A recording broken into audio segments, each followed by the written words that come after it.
இடுக்கையில் வண்டு கலின் கலின் என்று ஜெயம் ஜெயம் என்றாட, இடை சங்கடம் என்று சிலம்பு புலம்பொடு தண்டை கலந்தாட, இரு கொங்கை கொடும் பகை வென்றனம் என்று குழைந்து குழைந்தாட, மலர் பங்கையமே உனை பாடிய பிள்ளை முன்னிலவு எழுந்தாட, இறைந்து வாராயோ எழுந்து வாராயோ கனிந்து வாராயோ.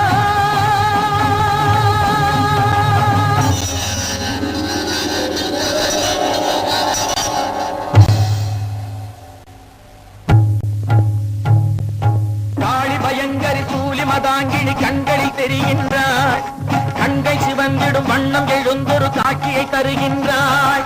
வாழிய மகன் இவன் வாழிய என்றொரு வாழ்த்தும் சொல்கின்றாள். வானகம் வையகம் எங்களுமே ஒரு வடிவாய் தெரிகின்றாள், எழில் வடிவாய் தெரிகின்றாள், அன்னை தெரிகின்றாள்.